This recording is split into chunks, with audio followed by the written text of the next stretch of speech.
Kenya's retail sector bore the brunt of the fallout after the terror attack on Nairobi's Westgate mall a year ago. Retailers lost up to 40% of their business, and as Sarah Kimani reports, they are still counting their losses. East African supermarket giant Nakumatt and clothing store Deacons were some of the anchor tenants at Westgate. Deacons operated 4 shops and Nakumatt ran its flagship store here. We used to do a turnover of almost 450 to 500 million a month. In terms of actual loss to the penny, we would say in stocks we had a loss of almost 400 million. In furniture fixtures we had another loss of about 300 and something million. Loss of trading, 1 year is already almost over. We are looking at another 1 more year before the mall comes back to its full fit.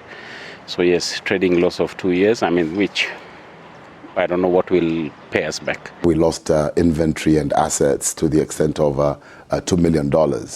And then obviously there's the loss of trade itself. We had lost easily in the extent of 300 million shillings. It's difficult to quantify and emotionally as well. It's heavy on the 30-odd staff that we had at the mall. Nakumatt lost $7 million in the aftermath of the attack. The retailer was partly compensated for its losses as it was insured against terror attacks. For Deacons, the attack was a wake-up call. We've worked on our insurance covers and our insurance policies to better understand what risk is.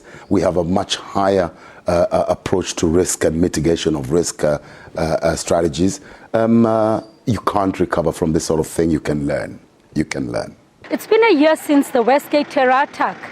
Kenyans, and indeed those who lost their loved ones and their livelihoods at the mall behind me, may have come to terms with the events of the day. However, it is clear that the country is still not out of the woods yet, and the threat of terror always looms large. That attack on the Westgate Mall and subsequent attacks on other parts of the country have cast a shadow of fear. The tourism sector is the biggest loser as visitors have cancelled their holiday plans. Hotels have been forced to lay off staff as tourist numbers dwindled. And the private sector has stepped up its security measures even as it looks to the government to secure East Africa's biggest economy from collapse. We have put in CCTV cameras which work now for longer hours, which work with backups for longer hours. But what more can we do? What can we do to protect ourselves when you see guns and grenades coming in? I think we're left with the security forces in front of us, and let's hope that they do their best job. The government has done what it can, but we're certainly nowhere near where we should be. The Kenyan economy has bounced back once after the 1998 U.S. embassy bombings and again after the 2007 post-election violence, which left virtually all sectors on their knees.